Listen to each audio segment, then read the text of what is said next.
Well, welcome, welcome. We have an exciting 3 days, and I am so glad. And I'm looking forward to getting to know you guys, even though it's just Zoom. Some of you, I know I recognize a name or two, which is kind of neat to see. But I am looking forward to spending the next 3 days, and we'll even talk about next Thursday as we get into our session. But for now, I wanted you to know that there is a chat button at the bottom that you're welcome to post questions, but we're also going to be doing the opportunity where at the end of the session, you raise your hand, which is not your physical hand, but down under the participants, you can actually click on a hand raise. And at the end of the session, we will be taking questions. So don't worry, we are going to get to them. If we do run long, then we'll let you know that the session is coming to an end and that we will be taking questions as long as they're needed. Anyway, it's going to be a great day. You've got a journey ahead. I've been there. It feels awkward. Are you doing the right thing? And I am so excited that you're here because this is where to start. Yvonne's got so much wisdom from 30 years of experience, as well as talking to new homeschoolers year after year. And I can't wait for you to hear and be a part of this 3-day presentation. So we are going to be live with the questions, but the actual session is recorded. So I just wanted to make sure you knew that. It's a session that we do often, and we're right here with you along the journey, and we'll be here every step of the way as well. But I wanted to introduce you to those that you are going to be a part of this weekend. Maureen, which is in my top left corner, I don't know about yours. She is the Director of Publications and Marketing for HEAV, and I'm the Director of Outreach as well for HEAV, and we just are excited that we can join this journey. We've all been homeschooling along with you, but I also want to introduce you to Yvonne. Yvonne is the gal that's going to be speaking this the next 3 days that you get to sit at her feet and just really glean some good wisdom to take on your next part of the journey. But let me introduce you. She is the Homeschool Support. She's Director of Homeschool Support and Governmental Affairs for Home Educators of Virginia, which is HEAV. And she has had tons of wisdom that you actually get to listen and be affirmed by. Yvonne is developed a homeschool success seminars, which is what you're involved in right now, and has shared at homeschool conferences, support groups, and co-ops throughout Virginia. And in a week-long series on a nationally syndicated homeschool heartbeat, Yvonne also has spearheaded the HEAV's efforts in the General Assembly to pass the first homeschool license plate in the nation. So if you don't have one, maybe eventually you'll have one. I know I do, and it's kind of fun to see us on the road. She has a degree in elementary education and has taught in Christian schools prior to homeschooling for 18 years. Yvonne and her husband, George, they have 5 children. She's going to introduce them to you, so that'll be kind of fun. But Yvonne, I just love every time we get together, and I'm excited to introduce this group of families to you as well. Well, thank you, Stephanie. It's so good to be with you, and it's so good to see so many of you here. You know, all of us, every single one of us have a first year homeschooling, and it can be a little intimidating when you think you're stepping into this new role as a parent teacher, and it's very exciting, and yet at the same time, you know, as a parent, there are things that we need to learn to do and in order for our children to be successful. And of course, that's exactly what we want them to do. And so this first session that we're going to be talking about today answers a lot of the basic questions that actually people may even be asking you already. So there are facts, there are statistics.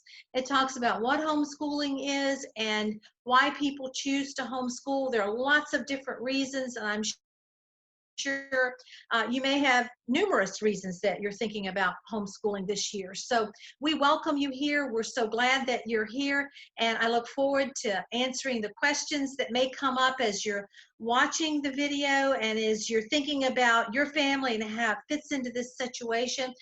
You can either type your questions in or raise your in the chat or raise your hand, and we'll be happy to discuss those things at the end. So thanks so much for being here, and I hope this will help you in your homeschool journey.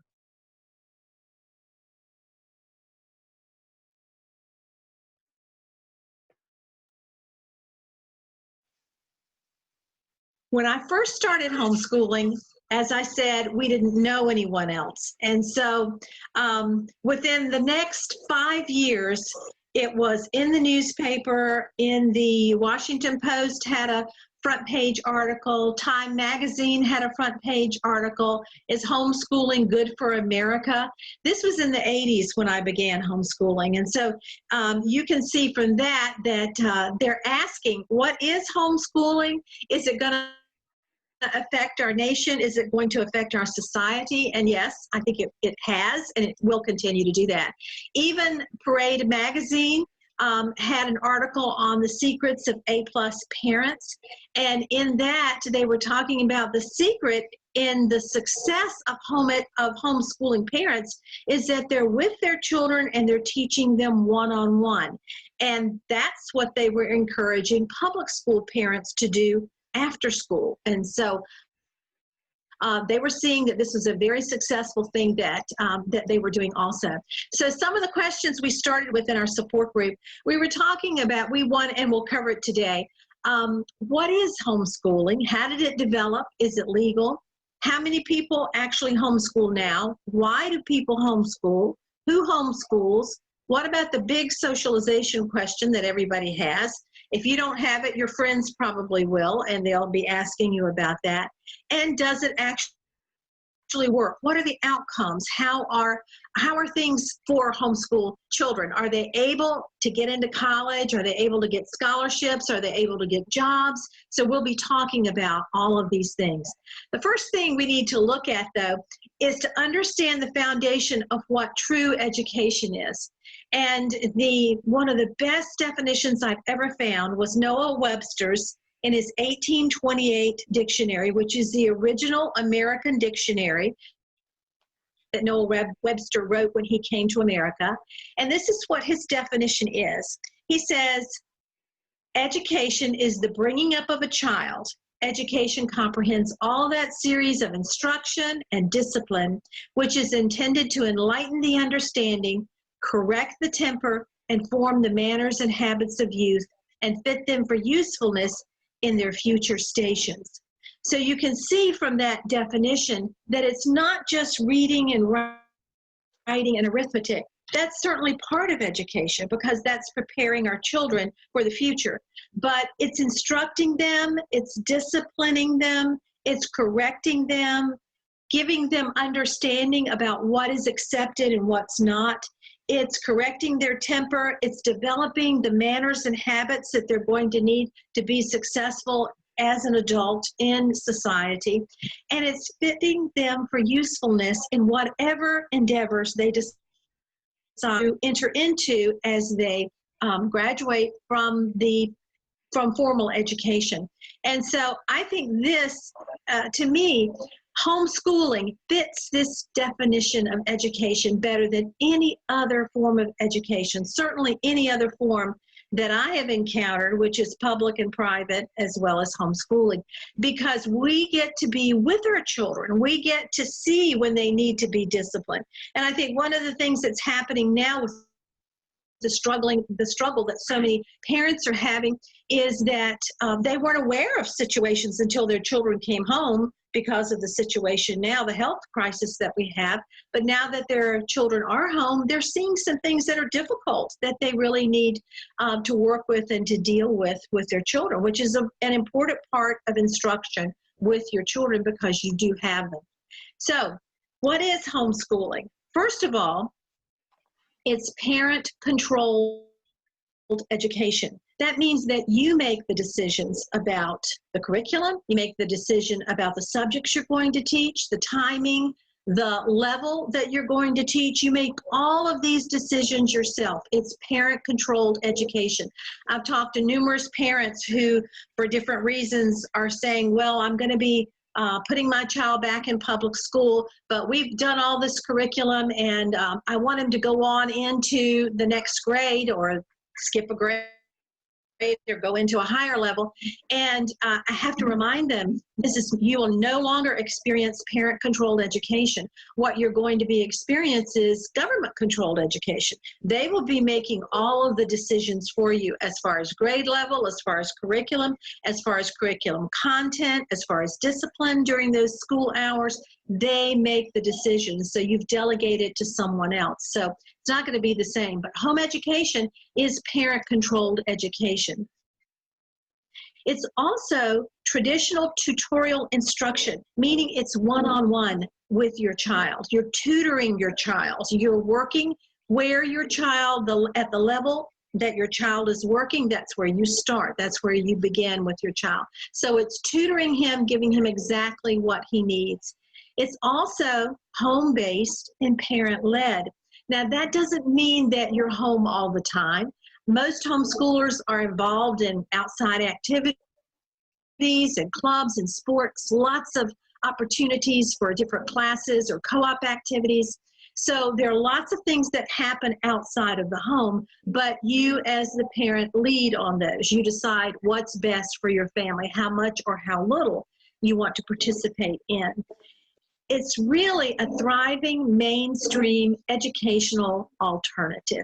And I think the thing that most parents have in common, even though they come from all different backgrounds, all different types of jobs, all different types of families, they're all concerned about the success of their children. And that is key. That's a key thing. There is no one that loves your children any more than you do. No one that is more invested in their success or their future than you are. And so it's a wonderful educational alternative. So let's talk about how it began, when it began and how it started. First of all, it was home education was the predominant form of education until the early 1900s. In the 1840s, it actually began in Massachusetts. Public education began in Massachusetts. And until that time, they had parents would tutor their children. They may bring in an outside person. Maybe a pastor at the church would begin to teach children. They may group them together in a small little schoolhouse, maybe. But until the 1900s, it was the regular type thing that everyone did. And then in the 70s, we saw the beginning of the Christian school movement. There was great concern about the changes in education, the philosophy of education. And so in the 70s, prior to the time it was legal to homeschool, there were about 13,000 families in America that homeschooled. They just took their children out of school and began teaching them at home.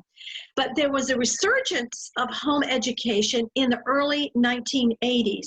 This is the time when the laws began to be developed in each state. And homeschooling is under state laws, and that's why it's different in the different states that people live in, because each state General Assembly or State House would actually make the laws for homeschoolers. And so since 1982, there are over 34 states that have enacted specific homeschool laws. And Virginia is one of those. Our homeschool law came in 1984, early 1984. And but however, I want you to know that it's legal in every single state to homeschool, because some states don't have they would combine homeschooling with private education. And so a homeschool would be considered a private school. And so because of that, it's not in the 34 states that have specific homeschool legislation, but it's legal in every single state, whether it's considered a private school or it's considered a homeschool. So how many people? How many are in public school? There are about 50 million students, children who are school age in public school now. About 10% of those people are in private school. About 3 million people in the public school arena are also in charter schools. Now, the homeschool student population, we're not exactly sure, because in some cases they're considered private school students, and they're not in this number. So we're looking at probably 2 to 2.5 million homeschool students across the nation. That's about 3.3 to 4% of the population, whereas we have private schools are about 10.2% of the population. In Virginia, the latest statistics on homeschooling are that there are 44,226 children who are educated at home in the state of Virginia. So that's a large group of people that homeschool. You're not alone. You're not the only one thinking about making this decision. More than 44,000 already have done this. And so let's look at who those people are. Most of them are married couples, but not all of them. There are about 32% of the homeschool population are minorities. More than 25,000 homeschool families are single parent families, meaning just a mom or just a dad. That's not easy, but it's not impossible. Usually you have to have someone to help you, be a part of a support group or a co-op that can support you and do some of the teaching for you. Have a family member be with your children when you may have to be out of the house. But a lot of single parent families, the parent actually works from home, and that's the way they were able to do this. 61% of homeschool families have 3 or more children. 27% have 2 children, and 12% have 1 child. So tend to have larger families. I think we certainly value our children, and so we tend to have more children than the average. 50% of the parents who homeschool have a college degree, compared to 24% of the general population. So more of the parents, but only 50%, have a college degree. 75% attend some type of religious service during the week with a variety of religious beliefs. And parents of both special needs and gifted children homeschool. We're finding that many parents whose children are in special education programs or have IEPs in the public school arena, many of them have decided, because they are not happy with the progress, or it's not actually individual instruction that their child is getting, they've decided to bring them home also and to homeschool. So that's these are the people who actually homeschool. So why do they homeschool? We've heard your reasons, and I think every reason that everyone is given, I think we really all have multiple reasons. I know I did. We have to understand that one of the major reasons that we see parents homeschool is because they want to transmit their religious and moral values to their children. And we have to understand that education is not neutral.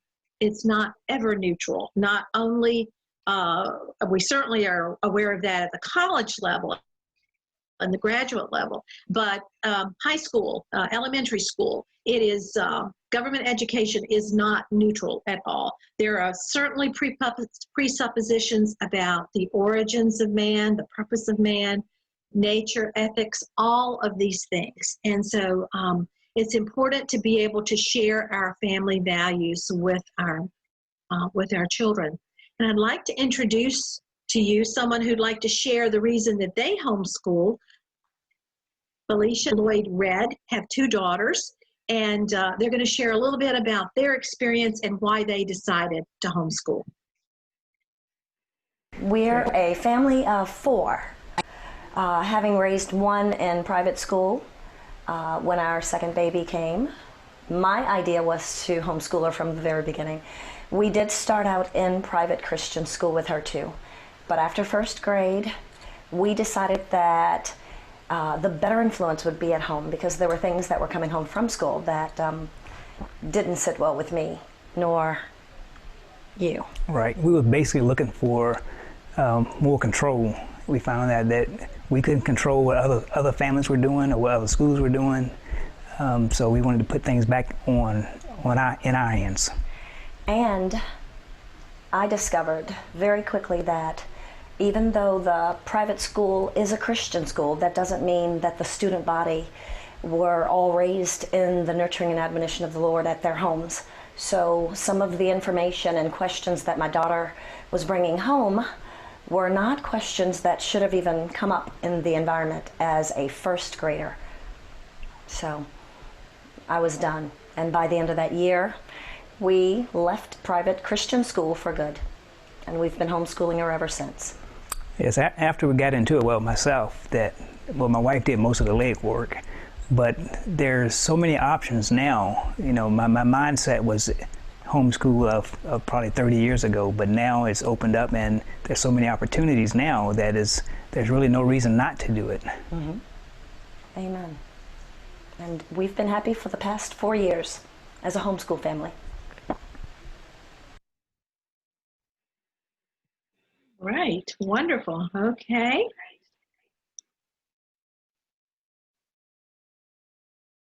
Okay. Well, the Reds are experienced homeschool family, and are they part of your support group, Stephanie? Yes, ma'am. They've been with us for years. Good, good.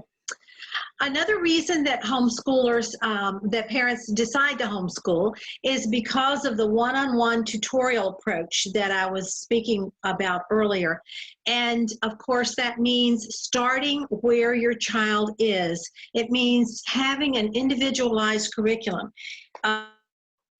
Not having a textbook, the same book that you would teach to 20, 25 students who are in the classroom, but actually choosing curriculum that will fit the interest and the learning style of your child. And that's extremely important for their success. So you want to be able to choose the right curriculum. You might have a child, and I know I did, who was not a strong reader and he struggled to read. And so I would look at textbooks, and if I saw it was really dense with text, then I would need to choose something else, something that would have colorful pictures in it, something that would appeal to him and make him excited about learning. So I had to look at the different types of curriculum that are out there.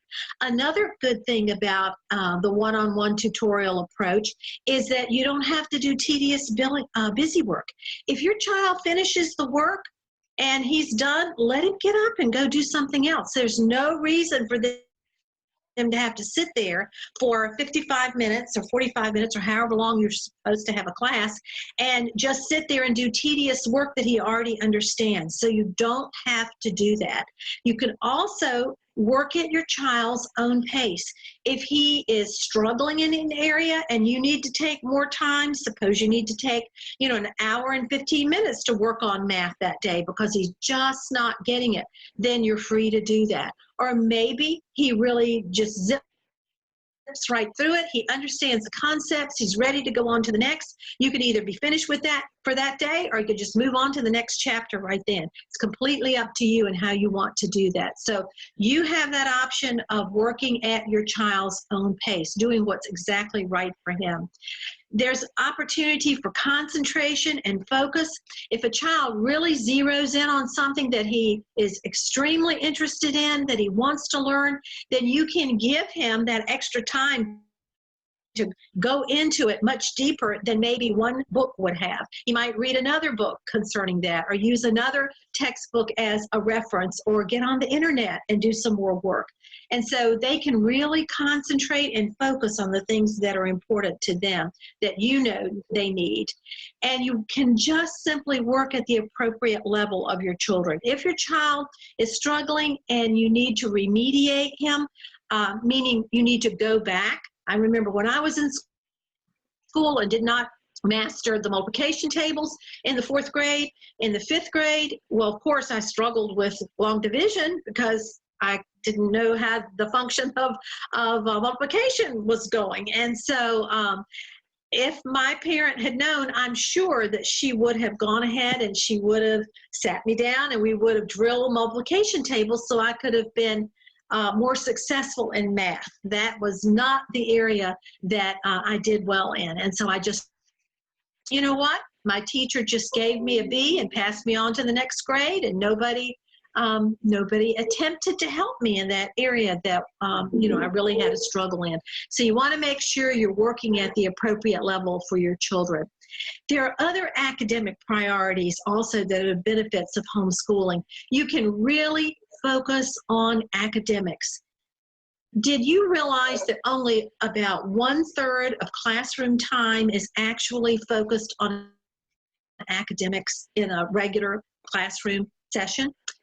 Most of it is taking the roll, lining them up, getting out books, finding papers, correcting children who are not paying attention. Lots of different things are not focused on academics. And so that's the reason homeschoolers don't have to homeschool from 9 o'clock in the morning till 3 o'clock in the afternoon. It was our goal when our children were young to always finish by noontime. That gave them the afternoon to focus on the things that they were most interested in, whether it was hobbies or just building Legos or going outside and playing or reading a book they were interested in. It gave them time to do that. So again, academic priorities. You can also accelerate their academic progress. If they've mastered something, they don't have to do 30 math problems on the page. They can simply do every other problem if that's what you want them to do, if they've mastered something. Do you know that most homeschoolers at the high school level also participate in college level work during their high school years? They are able to dual enroll in community college while they're in high school at home, and they receive college credit for the work they're doing that will apply to their college degree, as well as high school credit for the same exact courses. So that's a great thing that parents can focus on at the high school level. And then you also have the opportunity to develop your child's interests and their talents and the giftings that they had. I had a son who was very interested in music, and his English papers, we assigned, he worked on English papers that had to do with writing biographies about composers or musical instruments or the development of music, things like that. He'd get up early in the morning to get his schoolwork done so that he could practice piano for hours in the afternoon. He was very motivated to develop that talent, and so he was motivated to get his schoolwork done because he was interested in the things that he was studying. And also there's opportunity to have your children volunteer in the community and to serve others. My boys always, I had 2 boys and 1 daughter that we homeschooled, and they all volunteered. My daughter volunteered at the library. Both of my boys, when they were 14 and 15 years old, got work permits and worked at the local hardware store. And they learned lots of things about serving others, about business, about priorities and getting their schedule in line with the work that they were going to be doing, so they were accountable for the time. And so lots and lots of things, benefits came from that also. There are so many family benefits too. Not only do you have quality time with your children every day, but you also have the quantity of time. You have more hours in the day that you're spending with your children, that you're getting to know them, that you're developing a relationship with them, a good relationship. It's a very good time for nurturing your children and caring for them. It's also a time for them to take family responsibilities, and that's just as much a part of education as anything else. These life skills that we're helping our children to develop are extremely important, whether it's feeding the dog or unloading the dishwasher or mowing the grass.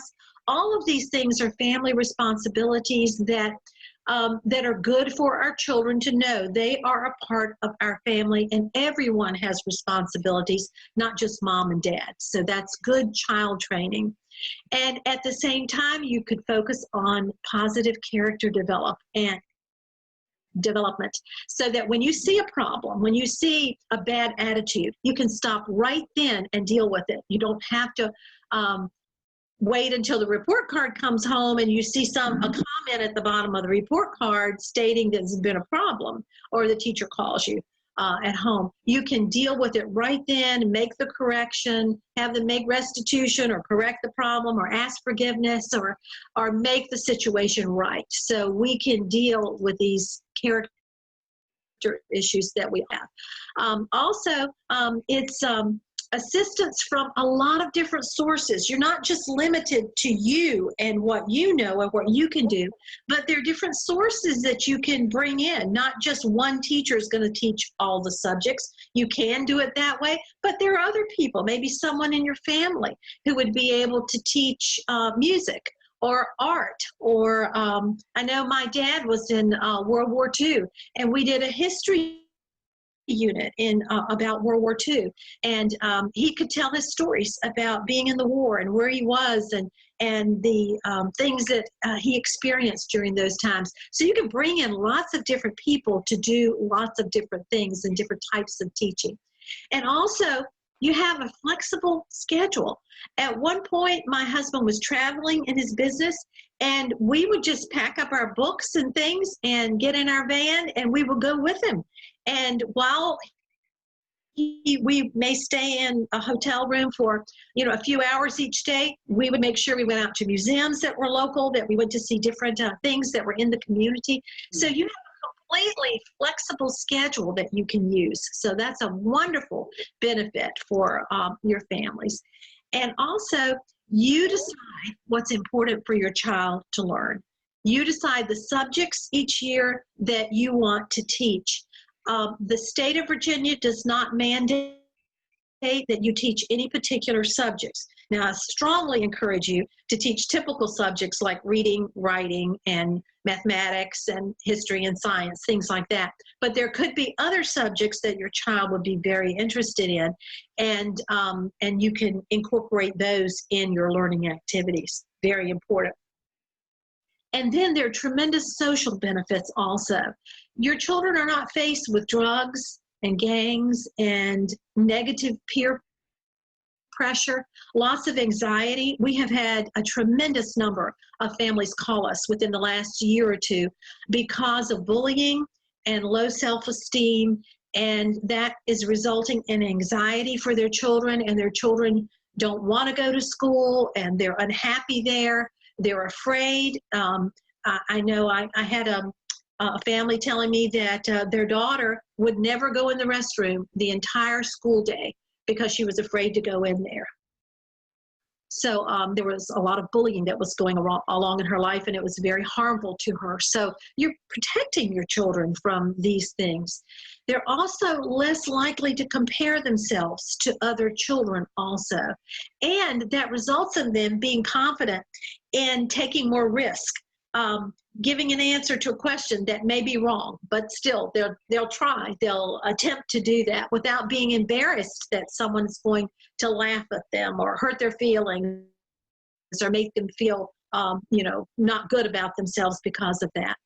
And if you see any bad behaviors or at-risk behaviors in your children, you are able to intervene immediately and take action to either get them out of that situation or talk to them privately or work out whatever the situation is. So tremendous social benefits with homeschooling. And so that brings us to the big question about socialization. And I think before we look at that, we need to find out what is socialization. And a lot of times when someone asks me, but what about socialization? The first thing I will ask them is, well, what do you mean by socialization? And in most cases, they're not quite sure, actually. They don't know how to respond. So what I did is I went to several dictionaries and pulled together some of the definitions for socialization that people are very concerned about. And the first definition was one that makes sense. It means socialization means fit for companionship with other people. That makes sense. I think that's true. The other definition, another one says how to get along with age mates. And that makes sense also, how to get along with other people. That's what we do in society, which is very important. Another definition said the development of self-worth. Makes sense. And another one said the adoption of a set of values or beliefs. Now that to me is one of the most important definitions here, aspects of the definition of socialization. The adoption of a set of values or beliefs, and this is from the American Heritage Dictionary. The adoption of a set of values and beliefs. Now think about that. Think about what socialization is. So, how do you develop these values? How do you develop these beliefs? How do you develop self-worth or good self-esteem is another thing. Well, several resources that I looked at said that children adopt the values and standards and their measure of self-worth by the person or the group with whom they have the most meaningful interchanges. A child's degree of self-esteem is one of the best measurements of his ability to successfully interact on a social level. So that brings some other questions here that we need to be thinking about when we're considering socialization.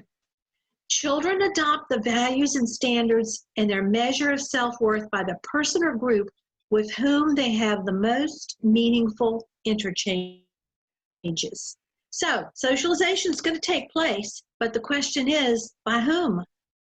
Who will your children be socialized by? In what way are they going to be socialized?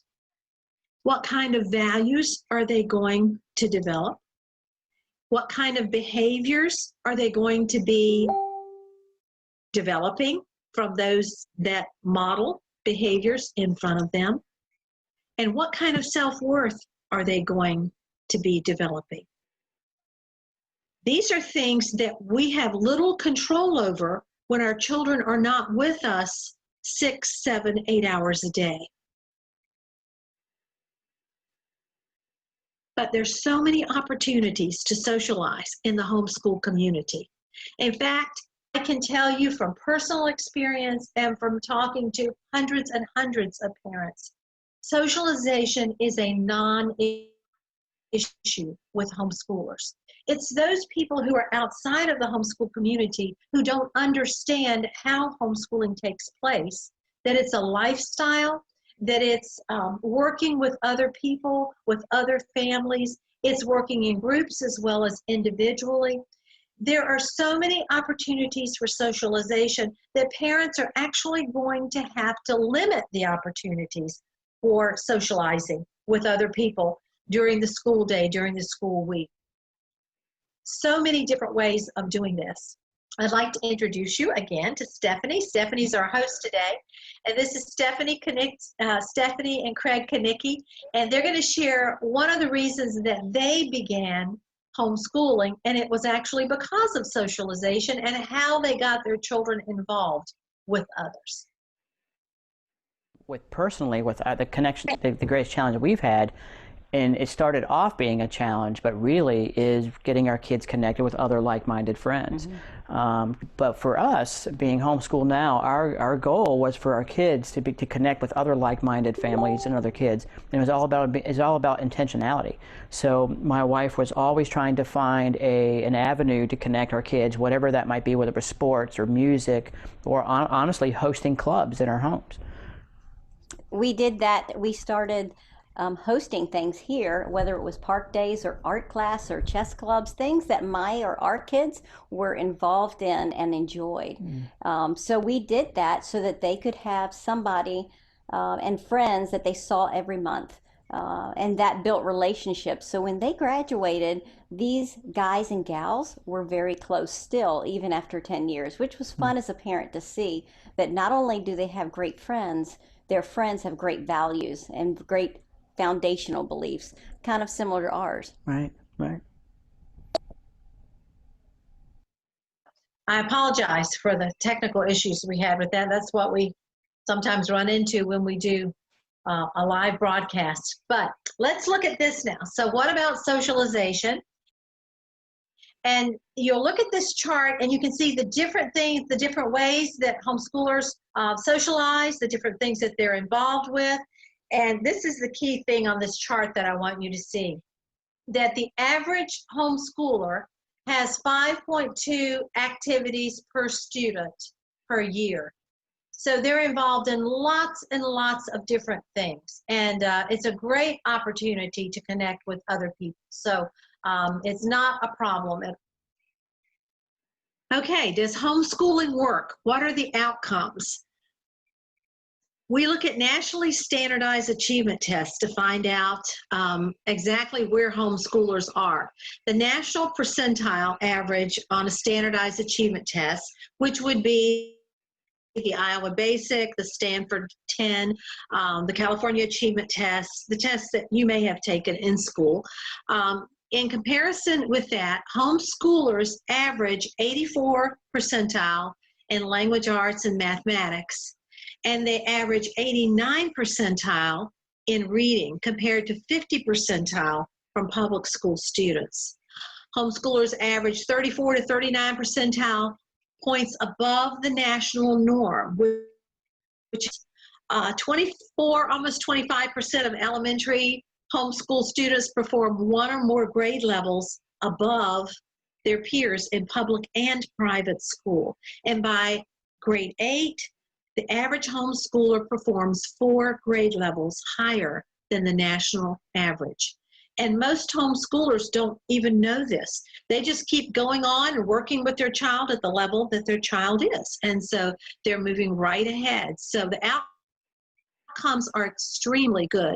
And so now we're going to be talking about getting into college, and can homeschoolers get into college? And the answer is yes. In fact, homeschoolers are getting offered scholarships to go to different colleges. The SAT scores here, this is the last reference that I have here to the SAT scores. Public school average is 1060. So homeschoolers score on average 72 points higher than the public school students on the SATs. And SATs are basically, most students on the East Coast would take SATs instead of ACT scores. But as far as ACT scores go, also in a comparative years, 36 is the total, 21 is the national average, and homeschoolers average 22.8.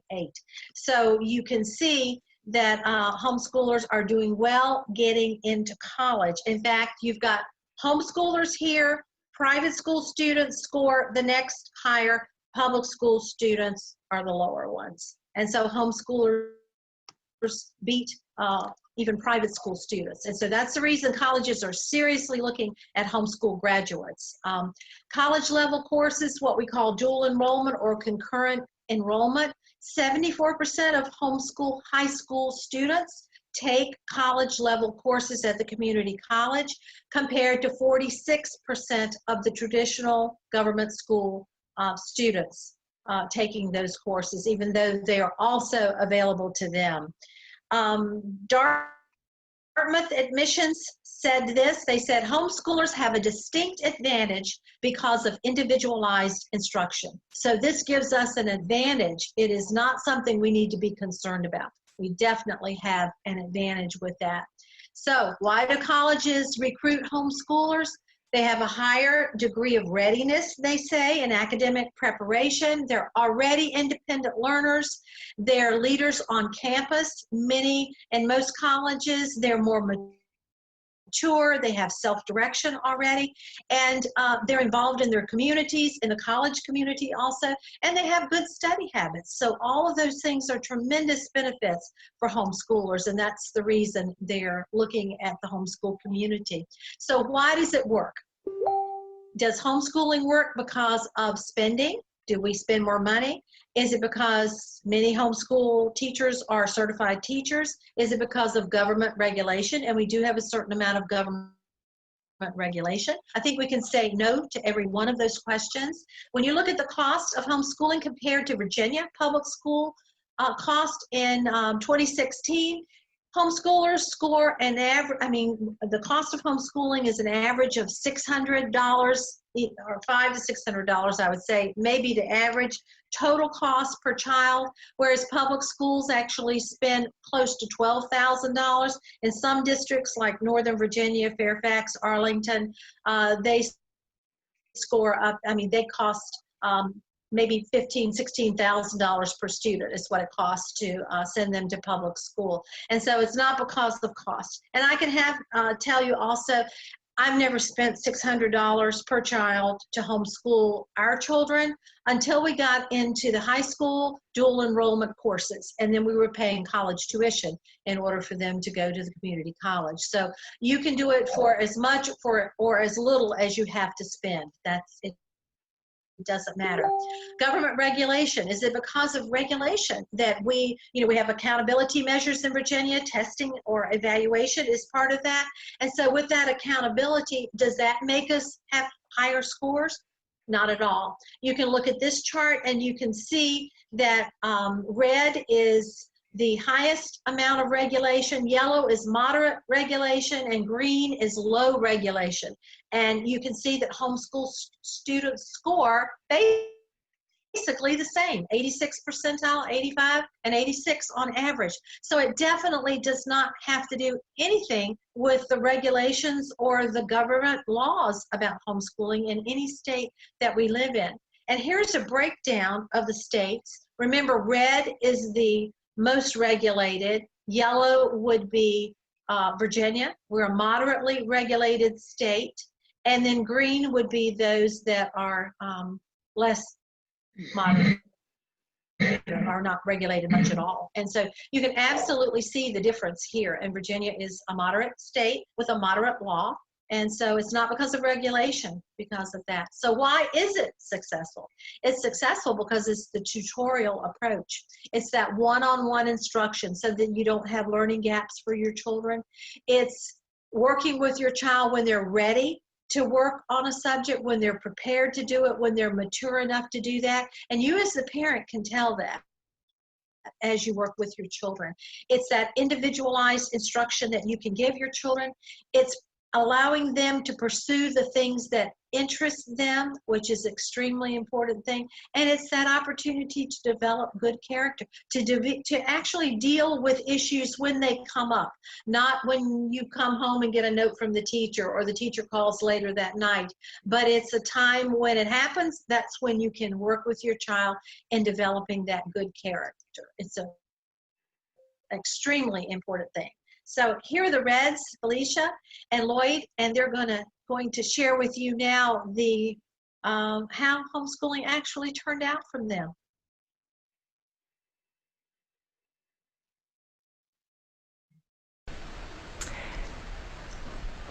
Don't hesitate.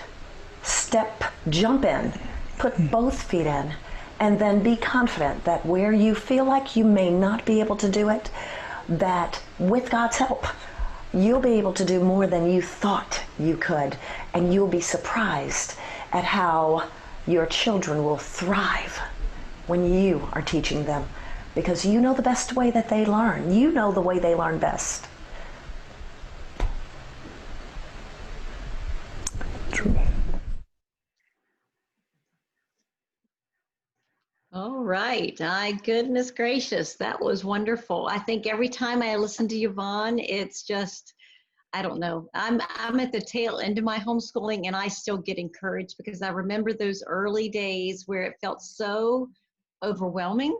It felt so, I have so many questions, all of the what ifs.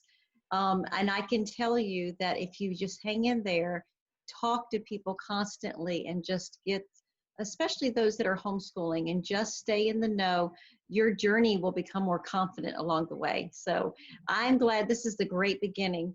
But I wanted to give you a few announcements, and then we're going to go into some questions and answers. And I've got your list beside me, so if you all have questions, be sure to raise your hand. You can find that on your participant bar, and that way I can flag you. All I'm asking is that you keep it brief in the sense of your question, because that will allow more questions that we can interact with. So let's get started. But before we do, I wanted to let you know tomorrow we will be talking about what you really need to know. This was an intro. This kind of whets your appetite for what's to come. But tomorrow we're going to get into the nitty gritty. It's what you really need to know Thursday. Really super important that you're here. It's about the law. It's about the things that you need as a parent, as a family to know when it comes to your rights as well as your child's rights, when it comes to the law, the things that you need to make sure that you're doing well. and to be the best prepared.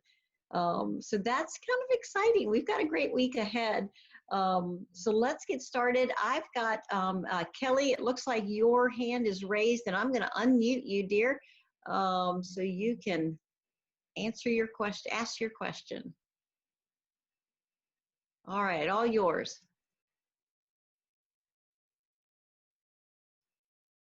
All right, let me find her.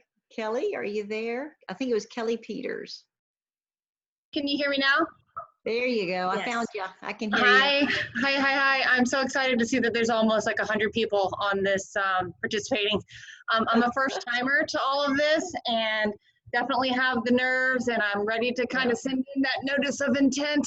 And it's just kind of that gut feeling, especially with everything that's going on. I want my kids to be able to return to what I think is a normal environment, and I don't think the public school system is going to be that for a really long time. Just curious, my boys have 2 homes, so I co-parent really well with their dad. And so kind of as a first timer who has full support from their dad to kind of take this venture, do you have any tips? We've been looking into, there's so many options, and I think that's where the overwhelming piece kind of comes in. We both work full-time. And I've heard a lot about kind of getting out of that mindset of the public school system where it's like you learn between 8 a.m. to 2 p.m. And so I do have some maybe unfounded concerns about being able to work full time and educate my kids, and fear that I'm going to forget to teach them something and they're going to utterly fail at life, and just kind of all of those, but doing it anyway, right? It's sort of that to like be afraid to do something, but do it anyway. And it's just that gut whisper from a higher power that's just like, you just gotta, it'll come. Right. And everybody in the homeschooling community has been so welcoming. It's the kindest group of people I have ever met, and it just feels right. So if you have any sort of words of encouragement for those of us that are maybe scared but doing it anyway, I would love to hear it. Yvonne, thank you. Sorry for the length. You're certainly welcome.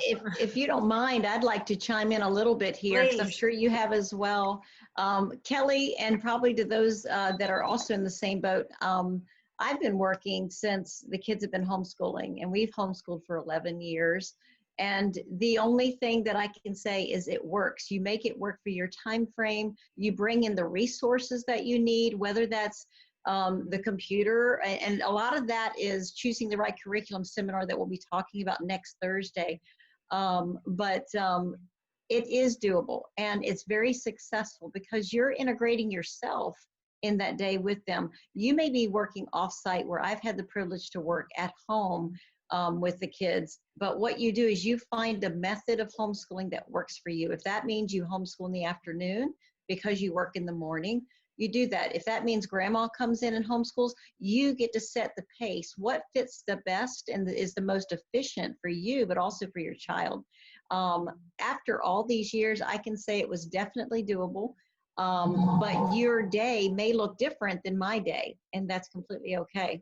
But yes, you can do it, and you can do it well. I have 2 graduated at this point. I'm on my last one who's graduating next year, and you can be really successful at this.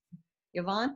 I agree. I couldn't say it any better than Stephanie just did. I always worked while I homeschooled. I worked at home with HEAV, and we made it fit our schedule and what worked for my children and myself. And it depends a little bit on the age of your children and how independent they are. Are they independent learners yet, or are they little ones where you have to sit with them? The little ones that you have to sit with and teach one-on-one almost for every beginning subject in the early elementary years, that takes a little bit more effort being with them, but then you can accomplish what you need to accomplish in just a few hours each day. And so even with a work schedule, I was able to do that with the little ones. And then as they got older, they were independent learners, and I oversaw and did the lesson plans, and they worked through that. So a lot of it depends on your family, the age of your children, the dynamics that you have within your family, and the type of work that you do. But you can make it work for yourself, and that's the beauty of this. You get to make those decisions on how it's going to work for you. So you can do that. And a very common fear you mentioned of not being able to teach your children everything they need to know. Remember, no one can teach your children everything that they need to know. Not the best teacher in the world can do that. So, but you can give them the tools that they need to discover the learning that they need to apply to their lives and give them that love of learning. So a parent can do that absolutely beautifully. So it's a wonderful situation. That's so good. That's so good. Now Yvonne, we've got another young lady who's emailed us some questions that I want to read to you and answer. And forgive me if I pronounce your name incorrectly. I think it's Rahim. If it isn't, correct me on that.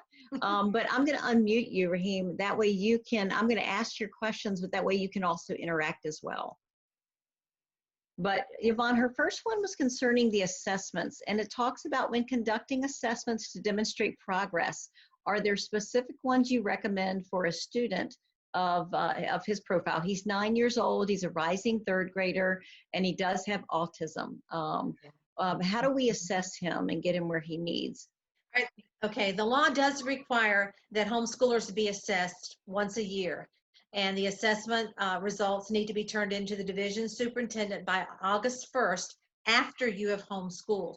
I would recommend, there are two ways that you can provide an assessment. You can use a standardized achievement test if you prefer to do that, or you could do an independent evaluation. And an independent, I would recommend for a child that has autism and learns differently, that you do an independent evaluation in lieu of a standardized achievement test. In that situation, you would want to take samples of your child's work from the beginning of the homeschool year throughout each week. You could just do one math, one language arts paper, put it in a portfolio, which would simply be a 3-ring binder. And then you've got samples of your child's work that an evaluator can look at and come in and see if your child has made progress from the records that you have of his work at the beginning of the year to the time of the evaluation towards the end of the year. And if she can note progress, if she can say this child can do more now than he could at the beginning of the year, then he has made progress and you can continue to homeschool. So that way your child is being evaluated not in comparison to other students across the nation, but in comparison to himself, to what he can actually do. And so it's a very, very reasonable, workable way to do an evaluation. And I would highly recommend that type of evaluation to not only a child who may struggle in certain areas or have special needs, but a child who may have test anxiety and they just kind of freeze up when they get ready to take a test because they're so concerned about it. So that's what I would recommend, is an evaluation. And you can also, I just put the link on the chat bar that goes to our special needs, but you can go down to the HAV website and find different evaluators or testers that can do this for you. Yes. Rahim, also you were talking about curriculum, and that's going to be exciting because next Thursday we have a great meeting that will help you on that. But it says, am I required to target social studies and science at the same level as the school system? Do I need to assess these as well? I was hoping just to be able to focus on his language, reading, comprehension, and communication, communication and math only. Do I really need to focus, Yvonne, on social studies and science? Rahim, you are on the right track. No, Oh, you really are. Homeschooling will be perfect for your situation because you can focus on the things that you think your child needs to learn, the most important things. You can do science and social studies if you want to. You can stay very relaxed about that. You can do field trips that will cover science and social studies. You could go to Air and Space Museum. You could do hands-on things. You could go to historical sites to cover history. You could read historical biographies to your child. You can do a little bit of that as much as you think he's interested in. He's still young, so he's lots of time to get into those things. But I would definitely suggest that you concentrate on the key skill subjects, the reading, writing, arithmetic, spelling, those things that give him that foundation that he's going to need, and build on that. So that's just what you need to focus on. And if you wanted to dig deep, Raheem, what we did in our first year, because I needed to really just get my feet wet, is I used something for history called Story of the World, and it was on a CD, and we just put it in the car. So they were getting little nuggets of history all year, but they were just listening to it as we were in the car or in the house. And so if you're really wanting to get that nugget in there in a soft way, that's another way you can be able to do that. So there's resources like that as well. I love that. You had a great question on funding. Your questions are so deep, but they're so pertinent to what we're going through. But it says, I've heard some states say parents of special needs children can receive funding if they decide to homeschool their children. Is this the case in Virginia, Vaughn? No, it's not. And I'm not aware that it's actually the case in other states either. I could be wrong on that because I don't know all the state laws, but most of the funding comes from the federal government and the IDEA program, and that goes to the school, and the school distributes the funds to the teachers, to the resources, to the rent for the school building or building a school building. So they take those funds and use it for children with special needs or that might need to be taught a different way. So that funding stays with the schools. Any particular services or anything that you would special for your children, then you would have to provide the funds yourself privately. However, public schools do have a certain amount in their budget that they distribute to the local community, which would be homeschool students as well as private school students.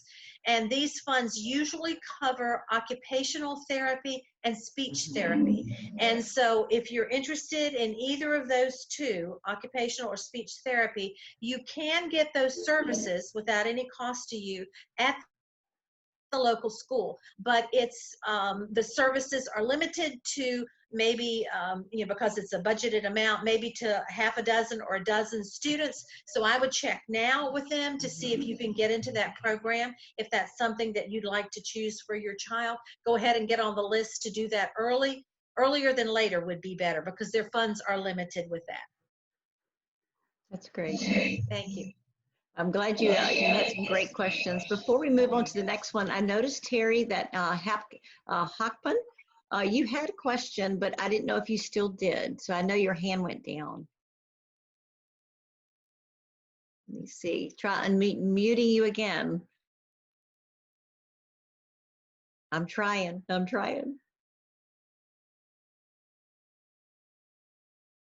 It won't let me unmute you. There we go. Sorry about that. All right. Just hi, everybody. Thank you so much, Stephanie and Yvonne.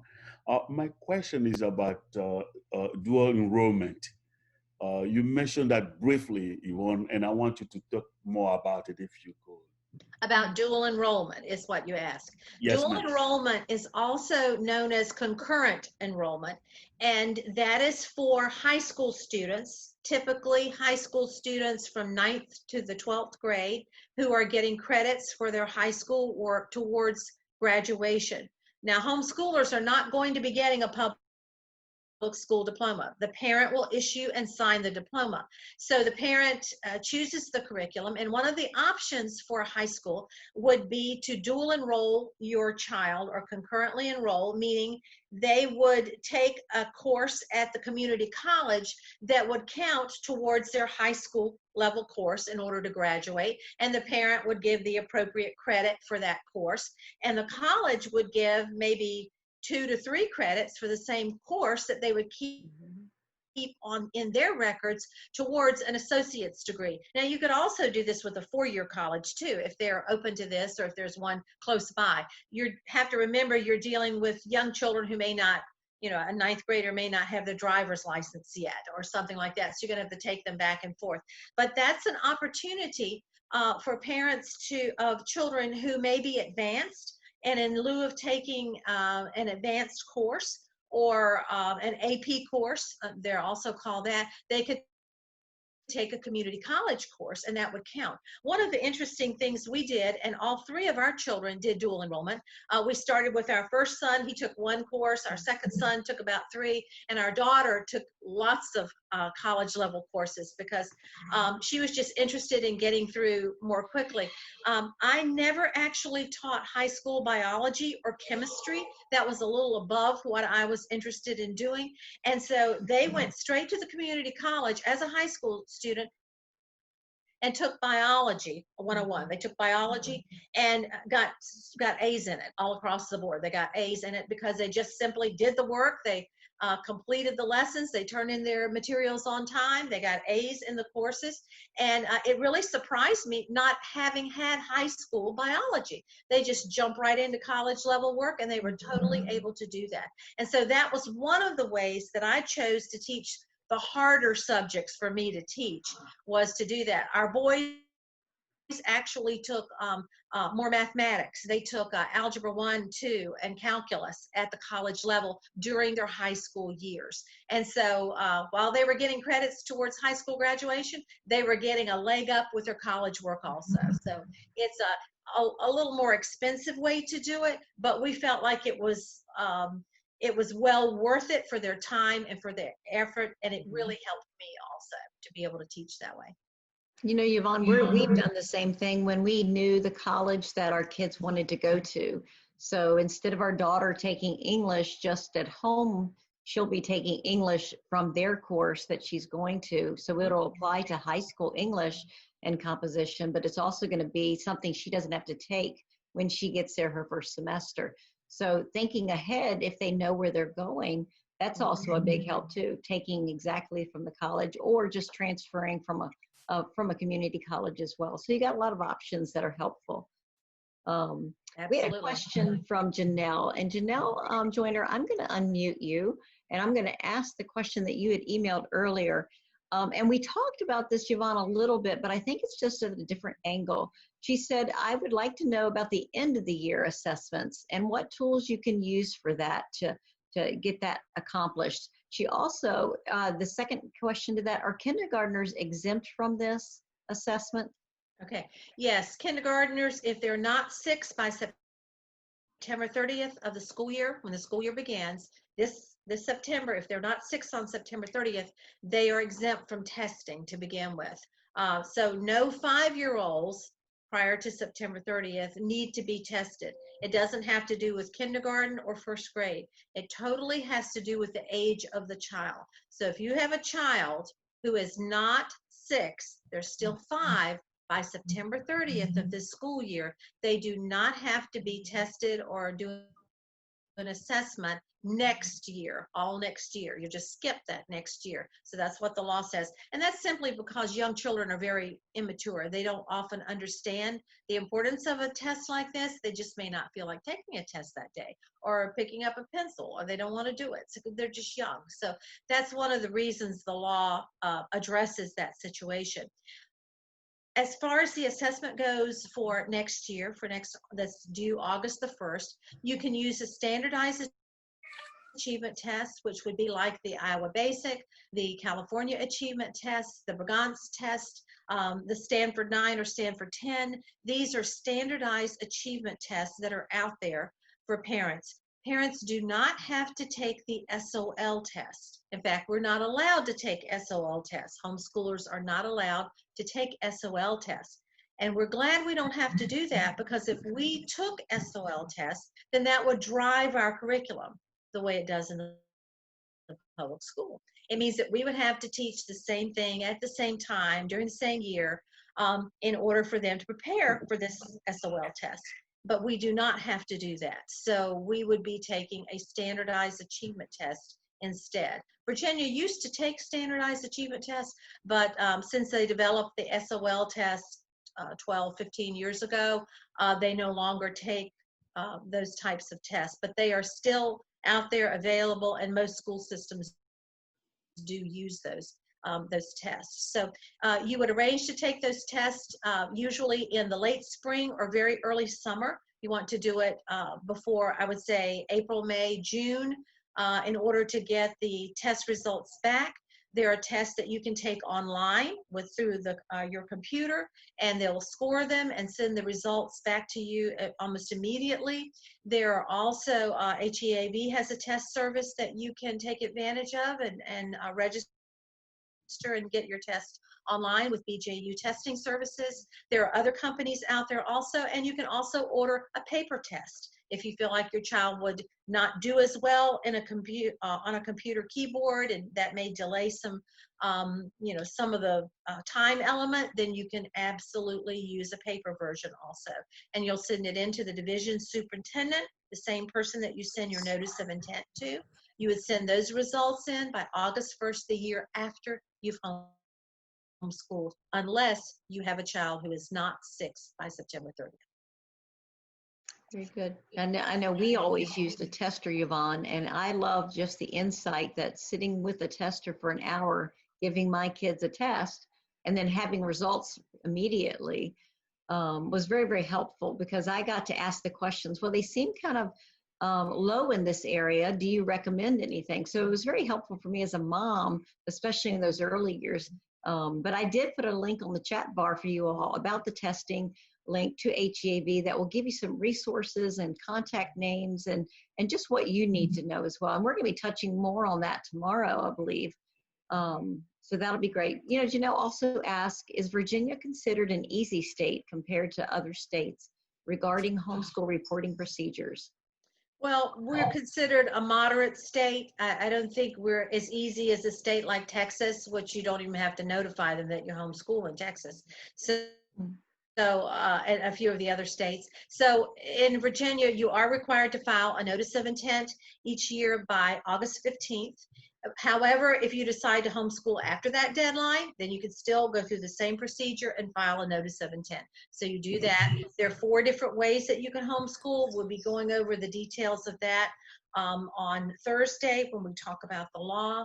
There is a notice of intent form on our website that you can go ahead and look at under the law section at HEAV under the law, and then testing and notification is on there. So lots of good information on that. But I think we're a moderate state. That accountability measure is there for the year following your homeschool. So if you're having difficulty and if your child does score, there is a requirement that your child score in the 4th STAY-9, which is 23 percentile or higher, in order for you to continue to homeschool.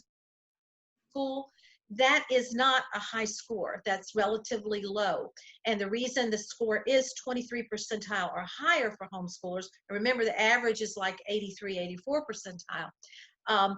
The reason that law was changed and HEAV worked on that was because we wanted parents who had children who were struggling learners or who had learning disabilities to be able to bring those children home and homeschool them successfully also. And so that law allows that provision. But if your child does not score, the composite score is not 23 percentile or higher, then we would recommend that you not turn those scores in, but instead you have enough time to do an evaluation instead. And so that should be able to help in that situation. But definitely call us and talk with one of our consultants, and we'll be happy to walk you through that and what you can do. Great. Thank you. By Thank the you. end of all this, we will definitely know more. Thanks, Janelle. I appreciate that question. Thank you. Crystal, I'm going to unmute you. So if you're not unmuted, let me know. Well, you're still muted. There we go. Crystal, I don't have your question, so I'm going to let you ask it briefly. Okay. Quick one, and it may be something that gets addressed in a later session, but I just wanted to go ahead and ask. I am a licensed teacher. Is the process different for licensed teachers than it is for people who aren't licensed to teach? Regular people. Yeah, it is. It is. You have 2 options, actually. You can file a notice of intent, And that, of course, has the August 15th deadline and the evaluation at the end of the year. And you do that annually every year. But there's also another provision in the law under 22.1-254 that allows certified tutors to teach. And that's one of the ways that parents can comply with the compulsory attendance laws. They can go to public school, private school, parochial school, be homeschooled, or be taught by a teacher of certification. And that means that you are currently a Virginia teacher that could get a job in the public school teaching if you wanted to. And so if you have a current teacher certification, then you would simply write a letter in lieu of a notice of intent. Do not file a notice. I mean, you could file a notice of intent, but there's no reason to.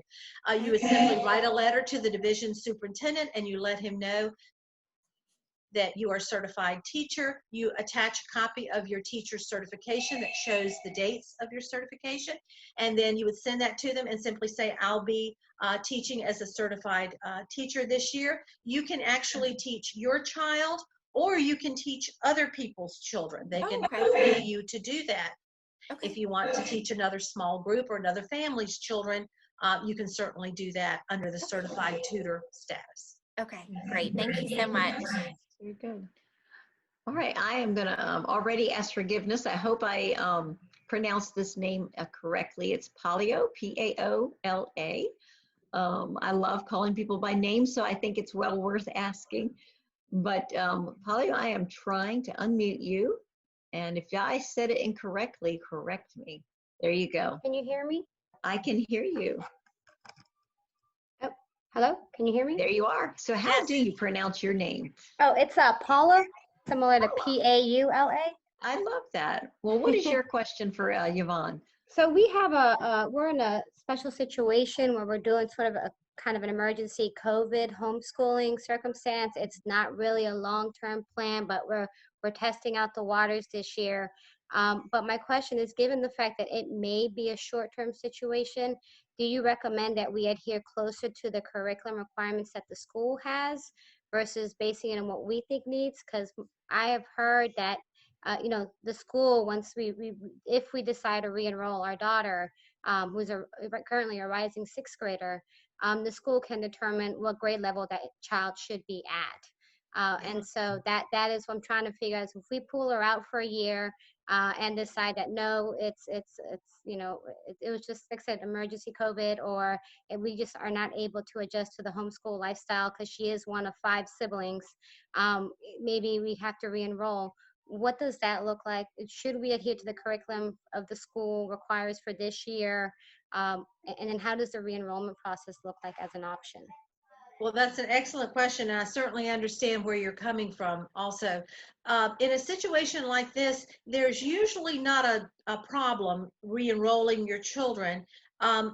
It's more difficult when they're at the high school level, 9th grade through 12th grade, to re-enroll because you're dealing with credits towards graduation, and they have to have a certain number of credits towards the high school diploma that they'll get from the government school. Prior to 9th grade, there's usually not a lot of difficulty. Now, they may give your child a placement test, but if you're using a regular curriculum, a regular 6th grade curriculum that it's pretty much 6th grade all across the United States, they teach pretty much the same subjects, the same level, the same way, even different curricula, different textbook publishers cover the same material. So it's very likely that your child will do well and be able to move back into that.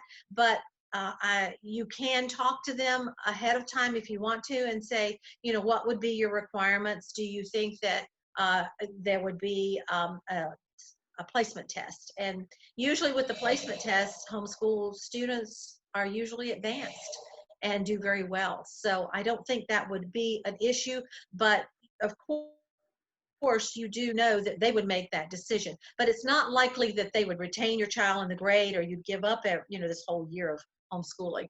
I don't know that of a situation where that has happened.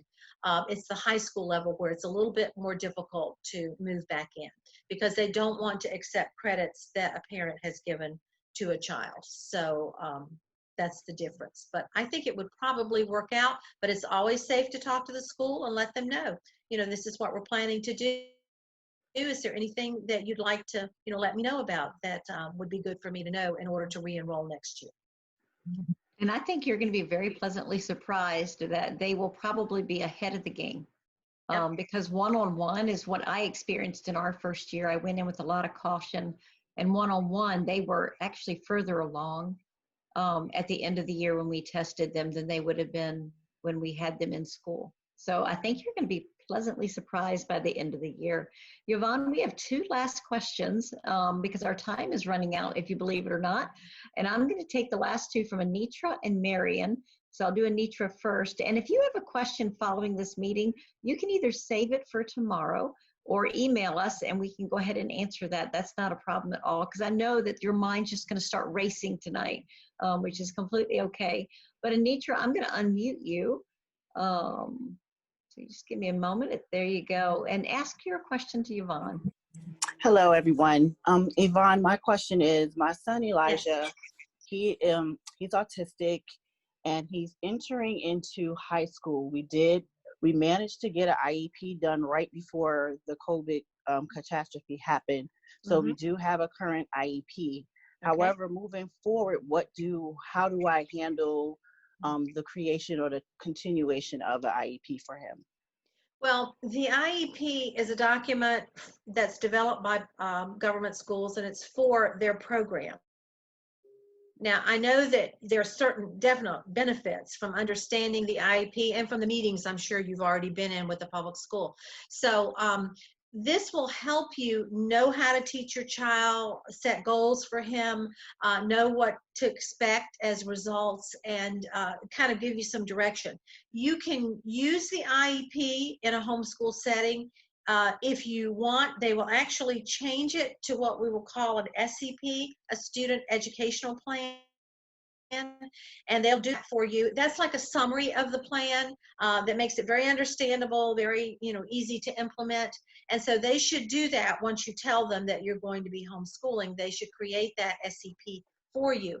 And you can either go by that or not go by that. It can give you some good direction, but then you may want to move off in another direction if you so choose. So that's up to you. You do not have to implement the IEP or SEP unless you're completely up to you as the parent. And so you can see how this year goes. And if you determine that you're going to continue to homeschool, then you can just, continue to work from that IEP. There are also professionals in the homeschool movement that can work with you on developing another IEP if you need to do so, or if you decide that you're going to return him to the government system, then in that case, you may have to have the evaluation redone. It depends on the school, the particular school, and what where you are in the process. If it's the 3-year process of reevaluating the availability of it for him, or if it's just the 1-year, review of that, you would want to talk to his special education instructors if you're planning to move back into the public school system, and they'll give you an idea of how they're going to handle that. But they may need to redo the IEP if you put him back. Okay. Thank you.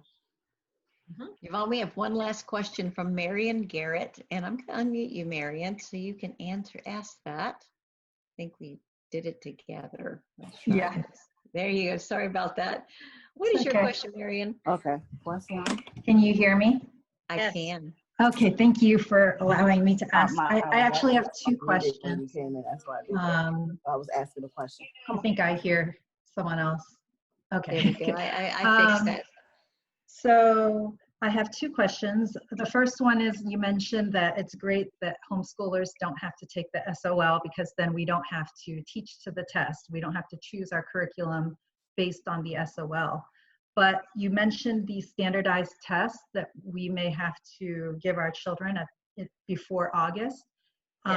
I couldn't see the chat bar where you said you listed, I don't see a chat bar, but where do I find the information on these tests and what will be tested? I mean, not that I'm going to teach to the test, but how will I know that my child is going to be able to pass the test if I don't know what's on them. I was wondering if there's a place where we can find that information, and is it by grade level? Yes, there are different places that you can find that. First of all, we have a practice test that they could take on the HEAV website. You can go to the homepage, look under the law section, and then testing. And you'll see that there's a practice test that they could take. That'll give you an idea of where they are. Some people use it as a placement test, actually. So that's there, and you could use that for them to practice with also. The other thing that you could do is you could realize that if you're using a standard curriculum for the grade level that your child is in, they pretty much teach the same thing from one curriculum to the next to the next. If you're going to learn multiplication in the 4th grade math, pretty much every curricula in 4th grade is going to cover, for math, is going to cover multiplication. So that's kind of how things work in the textbook publishing community. They cover mostly the same things. History and science may be a little different. But that's what my question was okay. For science and social studies, it seems like there's more leeway in what you teach.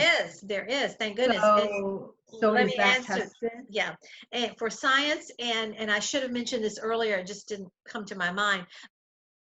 But you, when you take a standardized achievement test, you're only required to provide a composite score. And the composite score is, which has to be 23 percentile, 4th stay 9 or higher, 23 percentile. The composite score is made up of language arts and all of its components of reading, comprehension, spelling, writing, sentence development, things like that, and mathematics. So you only have to take language arts and mathematics portions of a standardized achievement test. You are not required to take social studies or the science portions at all. So you have complete freedom. If they're interested in studying a certain thing in history or science, then go for it. Study the things that they're interested in studying at their age level, and you can study, whether you study American history in 4th grade or you study it in 6th grade. That's up to you as the parent, because you're not going to be tested on that on a standardized achievement test, just language arts and mathematics. Thank you. And that applies to an 8th grader as well. I have an 8th grader, and I'm kind of like Paula, thinking that I might only be homeschooling for 1 year. Okay. So I think I'm going to take your advice and contact the school asking about placement for math in 9th grade. Does that work? You said it's complicated for high school, but maybe is it different? We're in Fairfax County, and my son would be taking geometry in 8th grade. So I want him to be able to do algebra 2 in 9th. Do I just contact the school and ask them? Yeah. You can, but I think if he takes the traditional geometry or algebra course, that he's going to be up to speed, definitely. Now, they may give him a placement test, which is not unreasonable, because they want to make sure he has, completed that work. And so you can ask if they would plan to do that, and you could just kind of go through the curriculum like you normally would. But I think you're going to be so surprised what one-on-one instruction does. You're going to know if he's not getting it. So he's not just going to be moving along with a group. He's going to have a good foundation in this, because you'll be aware of where he is and what he doesn't understand. So Thank you so much. Yes. All right, Yvonne, I think we have come to the end of today. And I think the most beautiful picture I see is Lauren and her son. I just love that, Lauren, and I appreciate the fact that our kids are a part of our daily life. And they will be in school, and that's the investment that homeschooling is it doesn't have to look like a school building. It can look exactly like Lauren right now in your homeschooling environment, which is pretty cool to have. But as we end, on the chat bar alone, I've been putting all kinds of links that may be helpful to you to kind of look over tonight. We're going to have lots more to talk about, and tomorrow and Thursday we'll initiate a lot of questions. That's where a lot of our questions will come in. So sometimes we'll say, hey, that will be covered tomorrow. That's okay. We will cover those questions. What we don't get to, we can email or talk to you personally with our consultants there at HEAV office. But I've added that as well. I wanted you to know, so you can get your wheels going. Next Thursday, we're going to be doing a seminar. It's at the same time, and it's called Choosing the Right Curriculum. So you are not signed up for that. You are signed up for these 3 days, And at the end of this, you'll be getting information on how you can register, or you can go ahead and go to the HEAV website and sign up. But it will help you and give you a good guide on what is the methods out there to choose from that fit my children, that fit me.